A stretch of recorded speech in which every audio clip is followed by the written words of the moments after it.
আমার এই রেসিপিটা আপনাদের ভালো লাগলে একটু লাইক কমেন্ট শেয়ার করে আমাকে ইন্সপায়ার করবেন এবং আমার চ্যানেলটা প্লিজ একটু সাবস্ক্রাইব করে রাখবেন। তাহলে শুরু করছি আমার রেসিপি। আজকে তোমাদেরকে আমি একটা খুব ইজি পনিরের রেসিপি দেখাবো, যেটা আমার ছেলের বন্ধুদের মধ্যে খুব জনপ্রিয়। তারা আমার কাছে রেসিপিটা বারবার চায়, তো আমার করেও মানে জিনিসটা তৈরি করে তাদেরকে পাঠায়, কিন্তু রেসিপিটা রেকর্ডিং করা হয় না। তো আজকে তাদের জন্যই করছি, তো তোমাদেরকেও আমি দেখিয়ে দিই তাহলে ওটা কত ইজি এবং টেস্টিও হয়। সেজন্য লাগছে পনির, এটা ঘরে তৈরি করা 2 প্যাকেটের দুধ দিয়ে আমি করেছি এই পনিরটা। ক্যাপসিকাম, একটা পেঁয়াজ, 2টো টমেটো, আর 4 কোয়া রসুন, একটু বড়ো হলে 4 কোয়া রসুন, এই এতটা আদা লাগবে, আধ ইঞ্চি মতো। লঙ্কা থাকছে, কাঁচা লঙ্কা টেস্টের জন্য, যে যেমন টেস্ট পছন্দ করে সেরকম দেবে। আর আমার লঙ্কা গুঁড়িটা শেষ হয়ে গেছে বলে আমি একটু বেশি দিয়েছি, না হলে কিছুটা কম লঙ্কা এটা দিই, কাঁচা লঙ্কা আর তোমার লঙ্কা গুঁড়িটা একটু দিই। আর কাজু বাদাম লাগবে, আমি ভাঙা কাজু বাদামগুলো নিয়েছি বলে এতগুলো নিয়েছি, না হলে 10টা মতো গোটা কাজু নিলেই হয়ে যায়। আর মশলার মধ্যে লাগবে তোমার হলুদ গুঁড়ো, নুন, একটা ধনে গুঁড়ো, জিরে গুঁড়ো, গোটা জিরে লাগবে, কসুরি মেথি লাগবে, আর এটা হচ্ছে তোমার কাশ্মীরি লঙ্কার গুঁড়ো। আর চিনি ছাড়া তো বাঙালির রান্না হবেই না। আর এটা ফুড কালার আছে, দিতেও পারো বা নাও দিতে পারো, সেটা নিজেদের ইচ্ছা, কোনো ব্যাপার না। আর বাটার দিতে পারো যদি টেস্ট বাড়ানোর জন্য। তো খুব ইজিলি আমি তোমাদেরকে এটা এবারে দেখাবো। দেখো কী করতে হবে, দেখো। এবার দেখো আমি এগুলোকে ডাইস করে করে কেটে নিয়েছি, ক্যাপসিকামকে, পেঁয়াজকেও। এগুলো ছাড়াবার দরকার নেই, কড়াইয়ে দিলে এগুলো ছেড়ে যাবে, তাই আলাদা করে টাইম ওয়েস্ট করার কোনো দরকার নেই। এটাকেও কেটে নিয়েছি, এই লঙ্কা, রসুন আর আদাকেও কেটে নিয়েছি। এবারে কি করব, এগুলো আমি মিক্সিতে দিয়ে দেবো, পেস্ট করতে হবে। কী জিনিসটা, লঙ্কাকে পেস্ট করতে হবে, আদা আর রসুন এটাও পেস্ট করতে হবে, টমেটো পেস্ট করতে হবে,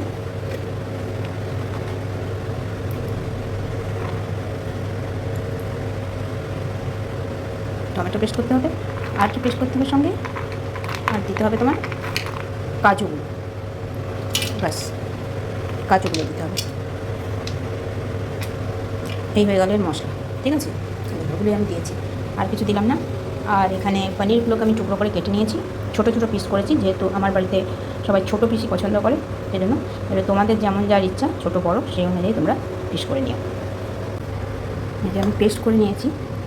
এবারে পেস্টটা আরও লাল রঙের হয়, কিন্তু আজকে হয়তো টমেটোটা বেশি কালার ছিল না বলে এটা একটু ফ্যাকাশে টাইপের হয়েছে, কিন্তু অনেক লাল হয়, ঠিক আছে। আমি ফ্রাইং প্যানে 2 চামচের মতো সাদা তেল দিয়েছি, আর তাতে দিয়ে দেবো পনিরগুলো একটু ভাজার জন্য। যদি কেউ না ভেজে করতে চাও, কাঁচা পনিরেরও হয়, যেমন আমার ছেলে পছন্দ করে কাঁচা পনিরের খাওয়া, আর আমার হাজব্যান্ড একটু পছন্দ করে পনিরটাকে ভেজে শক্ত মতো হয়ে গেলে সেটা। সেই জন্য আমাকে দু রকমই একসঙ্গে করি না, মানে কখনও করি তোমার কাঁচা পনিরে, কখনও করি ভাজা পনিরে, একবার সন্তুষ্ট করি, তাই না। এবারে এটা একটু ভাজা হোক, তখন তোমাদের একটু গ্যাসটা সিমে করে দিলাম আমি। এটা একটু হোক, এর মধ্যে আমি দিয়ে দেবো একটু মতো হলুদ,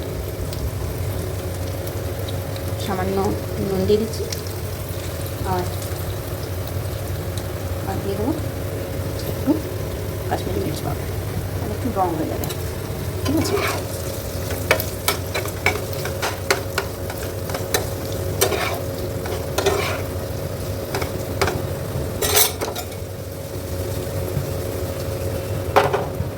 এবারে আর একটা কড়াতে আমি 3 চামচের মতো তেল দিয়েছি।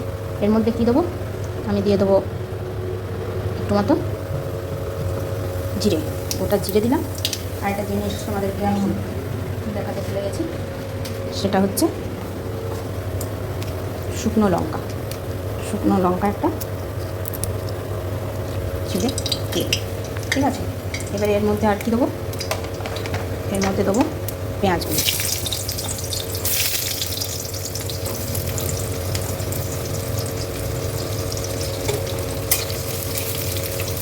পেঁয়াজগুলো দিয়ে এর মধ্যে যদি অল্প সামান্য পরিমাণ নুন দিয়ে দিই, নুন দিয়ে ঢাকা দিয়ে দিই, একটু পরে যখন খুলবো তখন দেখবে পেঁয়াজগুলো ছেড়ে গেছে। এদিকে পনিরটা একটু ভেজে নিচ্ছি হালকা আঁচে, বেশি কিছু ভাজার দরকার নেই, জাস্ট কাঁচা ভাবটা এই যাতে চলে যাবে। ভাজা হোক, আর এদিকে ভাজা হচ্ছে, জাপ দিয়ে দিলে ছেড়ে যাবে। যেন বসে বসে টাইম নষ্ট করে পুরো এটা ছাড়ানোর কোনোই প্রয়োজন নেই। ঠিক আছে, সব ছেড়ে গেছে।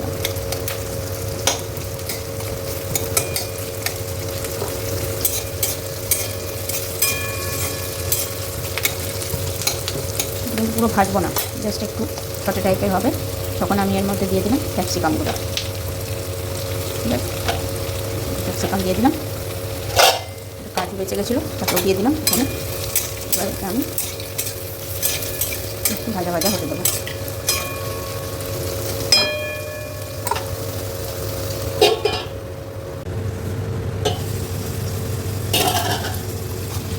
এটাকে বন্ধ করে দিচ্ছি, এটাকে একটু জাস্ট ছটে হয়েছে, ভাজা হবে। একটু ট্রান্সলুসেন্ট ভাব যেটা আসবে সেই সময় কী করবো, এর মধ্যে পেস্টটা করছি ওটা আমি ফেলে দিলাম, এই পেস্টটা দেবো।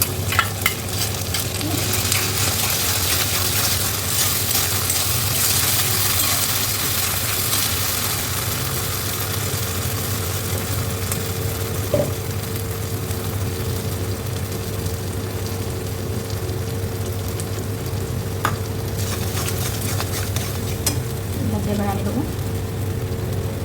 হলুদ, দেবো পরিমাণ মতো নুন দিচ্ছি,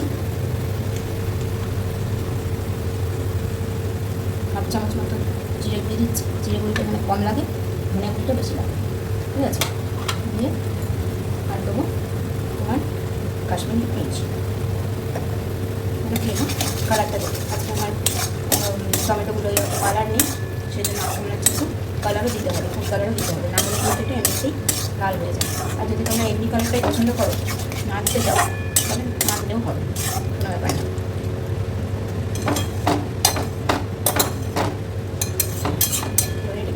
চাপা দিয়ে দিই, মোটামুটি 5 মিনিট পর আমি ঢাকাটা খুলেছি, দেখো সাইডে সাইডে তেল ছেড়েছে। ঠিক আছে, এই ঢাকা দিয়েই করবে, কারণ কাজু দেওয়া আছে, একটু চিপকাতে পারে, সাইডে হয়ে যাবে। এটা কিছুক্ষণ হয়ে যাওয়ার পর আমরা কী করবো, এটার মধ্যে এই যে বাকি ধোয়ার জলটা ছিল সেটাকে আমি দিয়ে দিচ্ছি।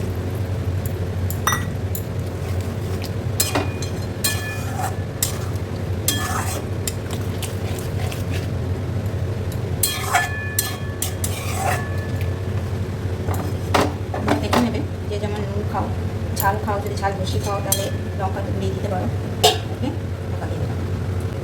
কিছুক্ষণ মোটামুটি 2 মিনিট ফুটে যাওয়ার পর, মোটামুটি 2 মিনিট ফুটে যাওয়ার পরই আমরা পনিরগুলো দিয়ে দেবো।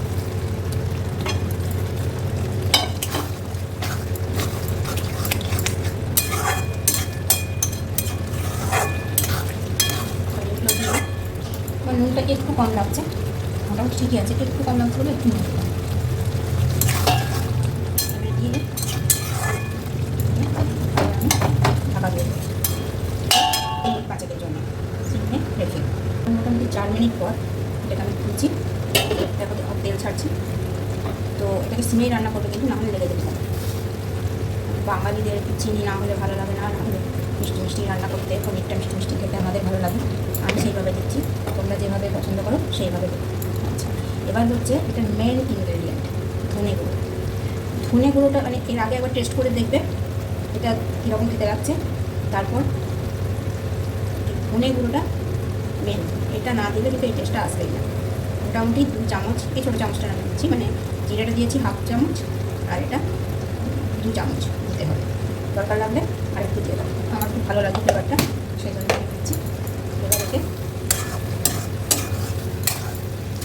ধনেগুলোটা দেওয়ার পরেই এর কিন্তু আসল টেস্টটা বেরিয়ে আসবে।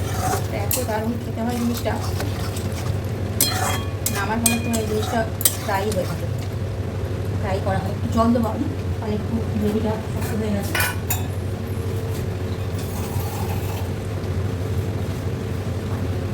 একটু জাস্ট আমি এটাতে জল দেবো, যা দরকার করবে না লোক একটু দিচ্ছি, জাস্ট আমি আরেকটু ধনেটা একটু ফুটাতে চাই, সেটা না দিলেও হবে, গন্ধটাই চেঞ্জ হয়ে যাবে, গন্ধটাই চেঞ্জ হয়ে যাবে মানে একটু দাঁড়াবে। মোটামুটি হয়ে গেছে, ক্যাপসিকামটা কাঁচা কাঁচা ভালো লাগে। আমার ভালো লাগে, এটা তোমাদের যেমন ভালো লাগে সেরকম করবে। ঠিক আছে, এটা দেওয়ার পর আরেকটু ফুটিয়ে নিই, আরেকবার আরও 2 মিনিট পর এবার আমি ঢাকাটা খুলছি। কি সুন্দর রঙ এসেছে আর তেলও উপরে উঠে এসেছে।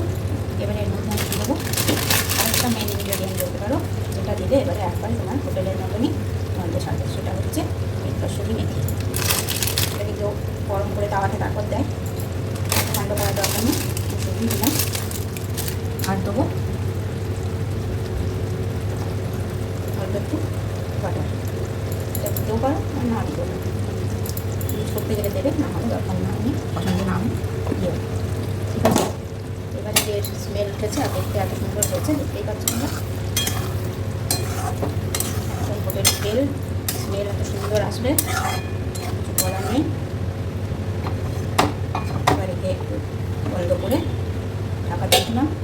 2 মিনিট পর আমি এটাকে ঢেলে দেবো। 2 মিনিট স্ট্যান্ডিং দেওয়ার পরে, টাইম দেওয়ার পরে দিলাম। এবার এটাকে আমি মাছের বাটির মধ্যে ঢেলে নেবো।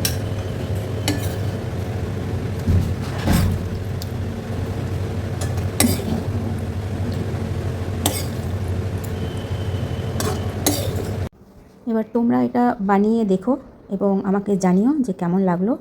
আশা করি খুবই ভালো লাগবে। অন্যান্য হোটেলের মতো পনিরের রেসিপি করতে গেলে অনেক মানে কাজ করতে হয়, কিন্তু এটা দেখো খুব ইজিলি খুব কম টাইমে করে নিতে পারবে এবং খেতে হোটেলের থেকেও জিনিসটা খুবই ভালো হয় এবং হেলদিও হবে।